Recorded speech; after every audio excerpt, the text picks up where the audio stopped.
Bienvenidos a este Economía al Día en Cable Noticias. Un placer estar con ustedes nuevamente. Hoy los queremos invitar a una charla sobre el consumo de los hogares en Colombia, cómo están las cifras del primer y segundo trimestre, qué esperamos ya para lo que queda de este año. Y estaremos hablando con un experto en la materia. Les presento al señor Camilo Herrera, presidente de Radar. Es una firma, un tanque de pensamiento de consumo muy importante en el país, y con él vamos a estar hablando y por supuesto le damos la bienvenida. Camilo, un placer, ¿cómo está? Bien, muy bien, muchas gracias. Vamos a empezar explicándole a los televidentes, antes de ver un poquitico esas cifras del primer trimestre, segundo trimestre, ¿por qué siempre es tan importante hablar del consumo de los hogares en un país? El gasto de los hogares puede ser más o menos en la mayoría de los países de América 2/3 de la economía. ¿Por qué? El gasto que hacemos los hogares todos los días es lo que mueve la economía.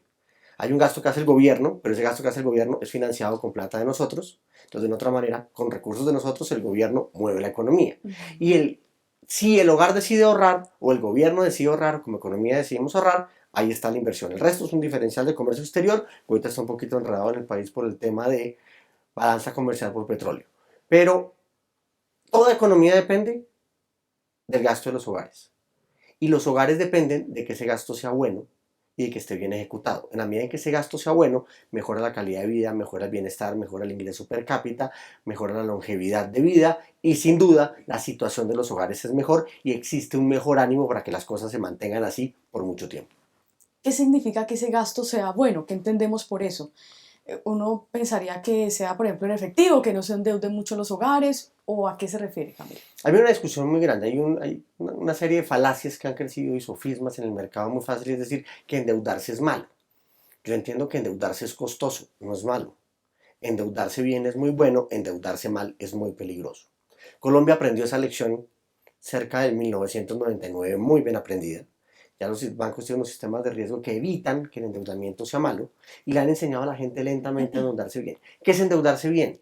Cuando yo quiero comprar una casa, que me cuesta 60 millones, 70 millones, 80 millones, no los tengo debajo del colchón para pagarla. Entonces, simplemente voy al banco, pido un crédito hipotecario que tiene la tasa más baja y la tiene más baja porque existe una garantía que se hace en misma casa, o sea, el riesgo para el banco es menor. Entonces el hogar puede anticipar una compra y la tiene que pagar durante 10 o 15 años, lo que sea. ¿Por qué la tasa de interés es menor en ese caso? Porque el banco está más tranquilo, que en caso que haya un problema, tiene como garantía el apartamento. ¿Por qué el banco tiene que estar tranquilo? Que la plata del banco no es del banco, es de una cantidad de gente que puso la plata en el banco. Entonces es fácil culpar al sistema bancario de una cantidad de ineficiencias. No con eso digo que el sistema financiero en Colombia es absolutamente eficiente, no tiene problemas gigantescos, sin duda, pero hay que romper ciertos mitos. Hay cosas que hay que pagar en efectivo, hay cosas que tiene sentido pagar con tarjeta de crédito, hay cosas que tiene sentido comprar con créditos de consumo. Yo creo que es importante que el consumidor y los hogares aprendan a manejar las herramientas financieras sin temor para poder tomar las mejores decisiones en el corto plazo, apalancadas en un mediano plazo, es decir, en su futuro inmediato. Muy bien. Dicho esto, Camilo, vamos a entrar en detalle un poquitico de qué fue lo que pasó con el consumo de los hogares en el primer trimestre, y ya vamos entrando Perfecto. luego al segundo. El primer trimestre es siempre un primer trimestre lento. Históricamente es lento. ¿Qué pasa en el primer trimestre? Las primeras 6 semanas se llaman temporada escolar, que de hecho arrancan en 2 semanas anteriores, después de la Navidad. Son comprados útiles escolares, pensiones, matrículas, uniformes, empieza todo este relajo, la nueva ropa que usa la gente para entrar a la oficina, compra de carro, bueno, hay una cantidad de elementos que se dan en el primer trimestre que tienen unos comportamientos muy especiales y que por lo general dejan a los hogares con poco dinero para el segundo trimestre. Sí. Pero cuando yo comparo el primer trimestre de 2015 en Colombia contra el primer trimestre de 2014, la película no es tan bonita porque el primer trimestre del año pasado tuvo una muy buena dinámica. Los hogares tenían los suficientes recursos para hacer compras y tenían una emotividad buena. De una u otra manera, la economía, como te estaba diciendo hace un momento, la economía o el PIB, es el resumen de las decisiones emocionales de la gente. El PIB suma todas las compras o toda la producción que hace la economía y esas compras y esa producción al final se pueden explicar como las compras que la gente hace. Y la gente hace compras por decisiones emocionales. El año pasado el estado anímico del país era muchísimo mejor. En el primer trimestre estábamos muy emocionados con la Copa América, con la Copa Mundo. Llegó la lesión de Falcao, eso causó ciertos temores, causó ciertas cosas. Desafortunadamente para los hogares se dio una campaña presidencial que quizás fue una de las más espantosas de la historia colombiana, desde la de Mariano Ospina Pérez por allá en la década de los 40, pero eso no alcanzó a afectar lo suficiente la emotividad de los hogares y la gente hizo muy buen gasto. De hecho, en segundo trimestre ocurrieron unos fenómenos particulares de mercado el año pasado. Pero al tener un muy buen gasto el año pasado, este año se ve con una menor dinámica. No hubo un descenso en el gasto de los hogares. No hubo un descenso en el gasto de los hogares. De hecho, el gasto de los hogares tuvo un crecimiento cercano al 4% comparado contra el del año pasado. Pero el año pasado estaba creciendo al 6%. Entonces lo que tenemos es un freno. Y ese freno refleja el freno de toda la economía. ¿Por qué está frenando la economía? Por 3 razones fundamentales. Siempre, el año siguiente a las elecciones presidenciales, la economía crece menos. ¿Por qué? Los gobiernos gastan mucho en las elecciones presidenciales, eso dinamiza la economía y el siguiente año se frena. 2, la emotividad en este caso, como le estaba planteando, sí. La gente está más preocupada este año por temas como el proceso de paz, como el pago del predial, como una cantidad de fenómenos como el niño, y una cantidad de situaciones que le han llegado a los hogares como mensajes negativos que le están diciendo, calma, no es necesario hacer compras ahorita, no es necesario moverse ahorita, puede esperar, si no compra el carro ahorita y lo compra en 6 meses no pasa nada. Y eso obviamente se profundizó con la devaluación. Entonces, a final del año pasado, cuando la gente vio que empezó el proceso de devaluación con mucha fuerza, hubo un efecto manada de compra de bienes durables. Entonces, la gente salió a comprar carro antes que subieran precio, salió a comprar televisores antes que subieran precio, comprar computadores antes que subieran precio. Entonces, cuando llegamos al primer trimestre, pues la gente había comprado carro, televisores y computadores, entonces se vendieron menos. Digamos que no hay nada que sea difícil de explicar, lo que pasa es que en los números la película no se ve bonita.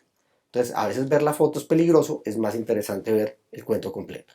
Entonces, ese primer trimestre es un muy buen primer trimestre, digamos que es comparable con lo normal de un primer trimestre, no es un primer trimestre malo, no lo es. Y la devaluación aún no le ha llegado a los hogares. ¿Todavía? No le ha llegado a los hogares.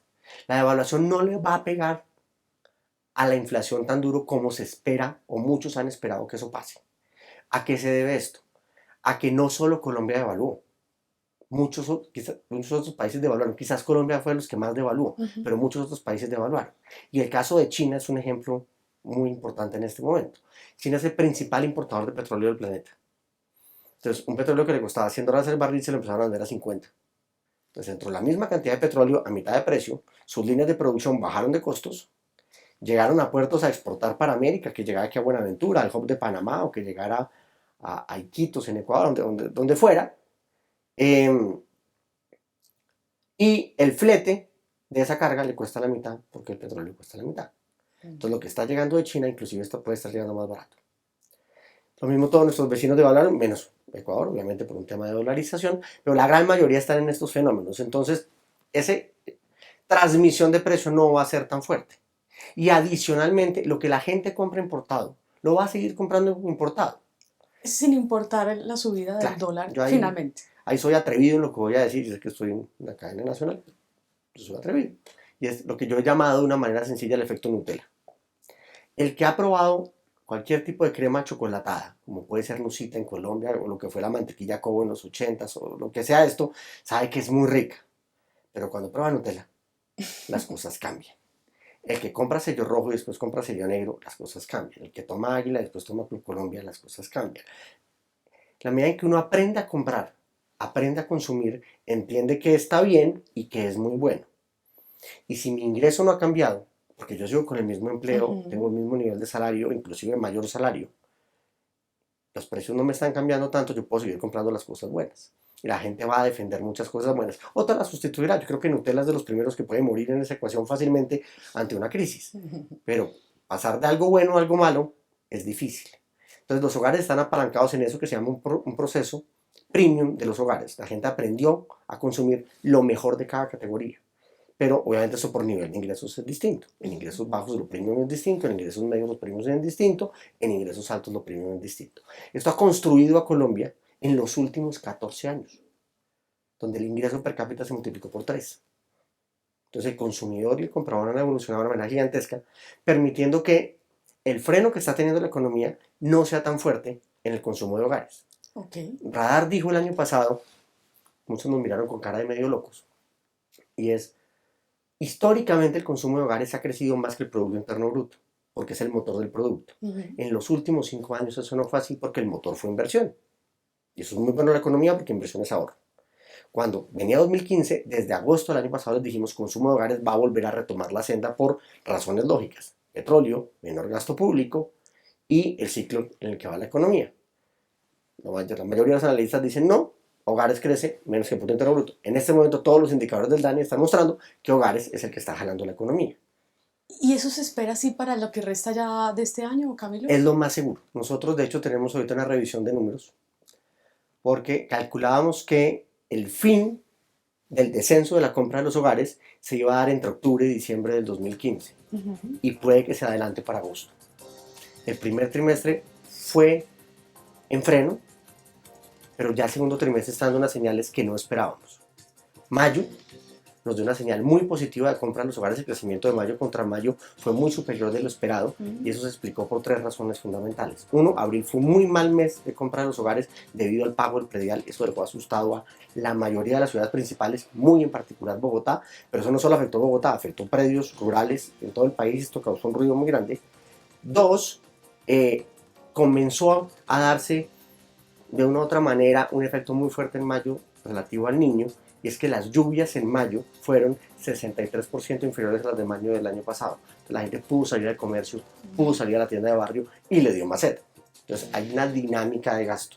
Y tercero, como en los últimos 4 meses el ingreso de los hogares ha crecido más que su gasto, debido a que la gente no está gastando tanto porque está asustada, está preocupada por el proceso de paz, está preocupada por las elecciones de octubre, está preocupada por todo lo que está ocurriendo en el mundo. Al llegar mayo y llegar el Día de la Madre, hubo una descontención de compra importante. Sabemos que junio, porque los datos los cerramos recientemente, tuvo un comportamiento igual de bueno, porque el junio del año pasado fue espantoso en el comercio. La gente se quedó en la casa viendo fútbol, no gastó. Entonces cualquier numerito medio bonito de junio iba a mostrar un muy buen número. Pero parece que la suma de mayo y junio ya nos da para que la tendencia a las compras de los hogares se haya volteado y el segundo semestre sea muy positivo. Bueno, esas son algunas de las perspectivas que hay para el consumo ya para lo que resta de este año.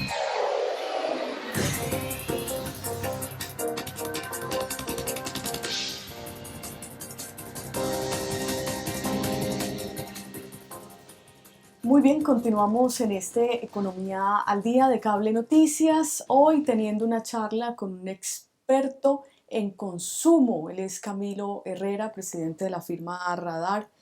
Les contábamos un tanque de pensamiento del consumo en este país, también en América Latina.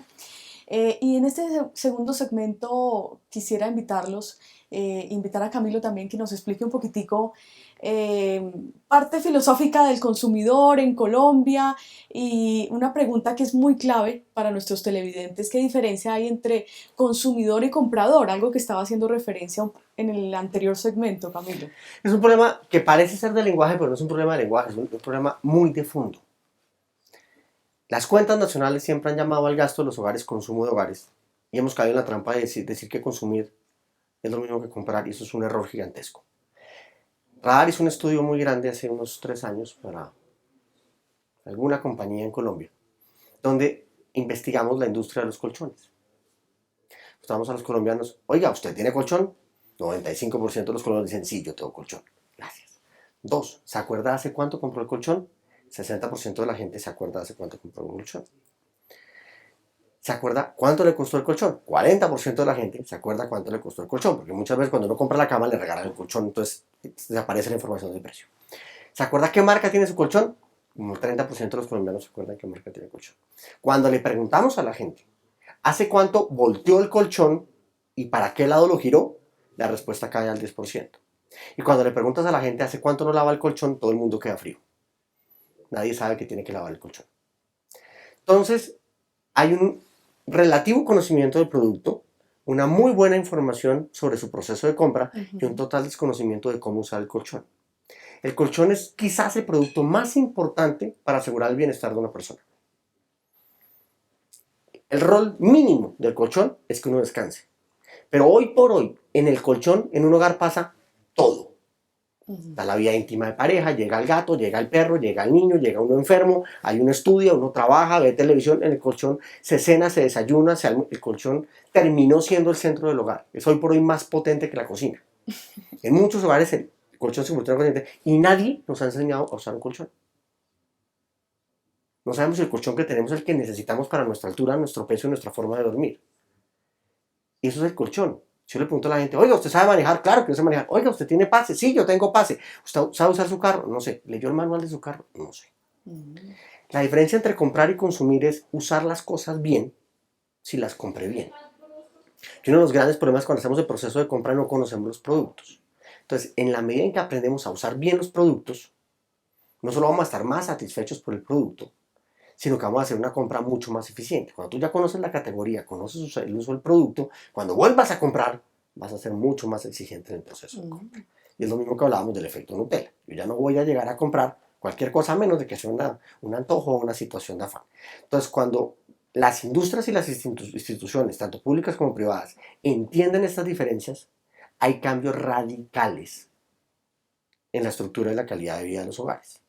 Utiliza los hogares, usted puede tener ciertos bienes, pero usarlos bien, la gente entiende.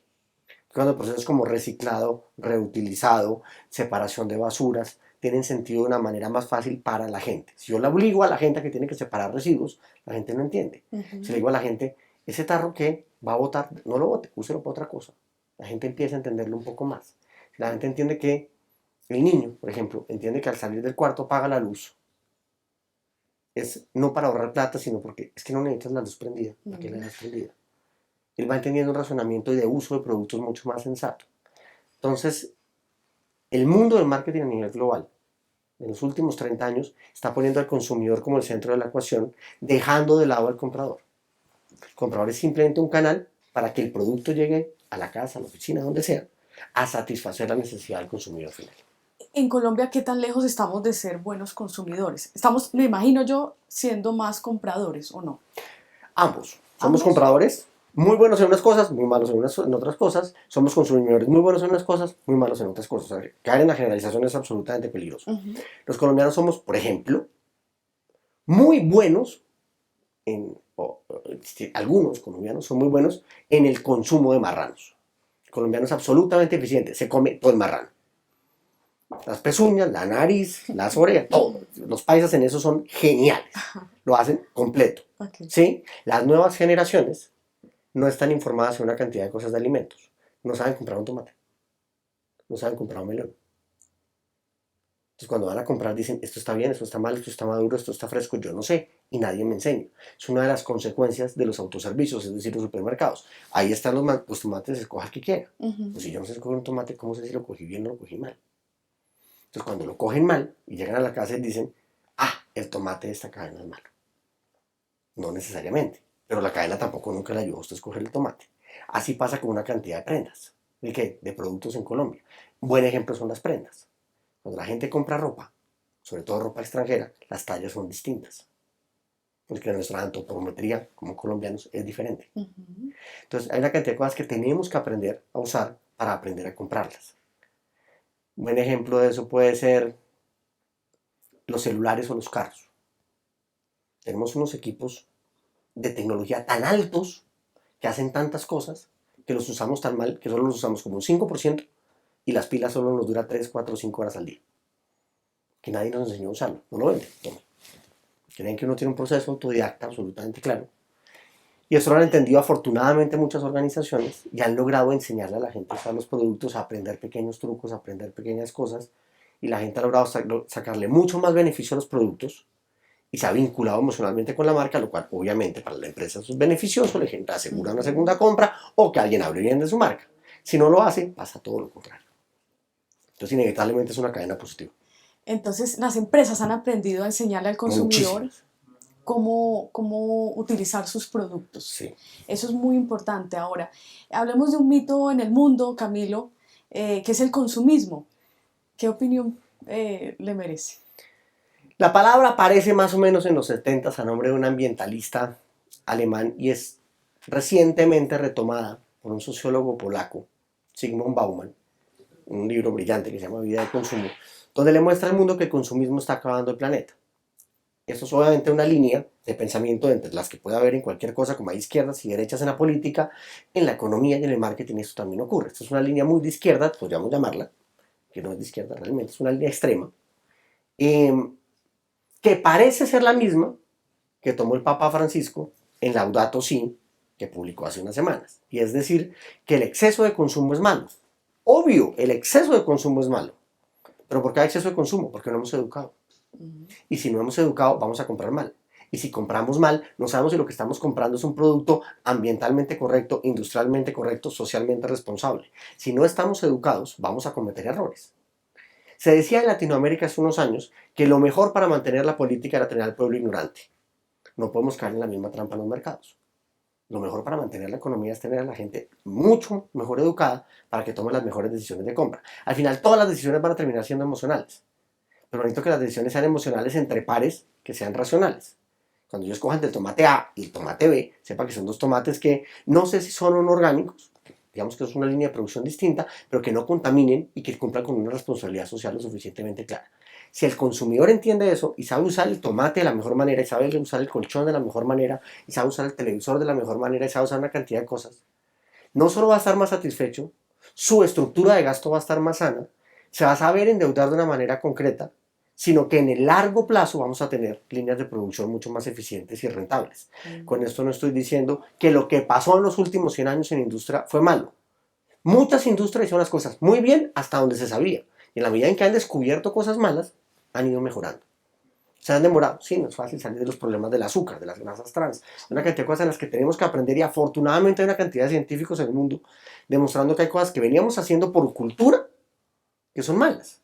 Los colombianos sin querer nos hemos dado cuenta de esa decisión de cambios de hábitos de consumo y en los últimos más o menos 10 años, nosotros lo hablamos en un programa aquí hace unos meses o unos años, no me acuerdo, hemos dejado de comprar papa. Y la producción de papa en Colombia viene cayendo. Que la papa tiene una cantidad de condiciones diferentes a lo que la gente necesita. Y así hay una cantidad de productos. Entonces, en la medida que el consumidor aprenda a hacer las cosas bien, va a ser un consumidor y no un consumista. Entonces, la palabra consumista se toma al extremo. De una otra manera es un fundamentalista del consumo, el que consume de más, que en realidad es imposible consumir de más, lo que uno hace es que compra de más. Bueno, ahí está la recomendación para pasar de ser compradores a consumidores. Ese es el mensaje clave de este segundo segmento. Y ya nos está sonando la música porque tenemos que finalizar, Camilo, pero si alguien quiere tener más información de estos temas, alguna red social, alguna página web donde se pueda consultar. La mayoría de lo que Radar y que personalmente yo produzco está colgado en la página de Radar, que es radar.net, o en el Twitter de Radar, que es radar con doble D, CKG, Consumer Knowledge Group, o mi Twitter personal, que es consumiendo, inevitablemente. @consumiendo. @consumiendo. Bueno, pues ahí están las redes sociales de Camilo Herrera, nuestro experto hoy en consumo. Le agradecemos mucho a Camilo, excelentes explicaciones para nuestros televidentes de esta mañana de fin de semana. Muchas gracias, Camilo, mucha suerte. Con todo gusto. A ustedes también muchas gracias, nos encontramos en una próxima oportunidad. Somos Economía al Día de Cable Noticias, un placer.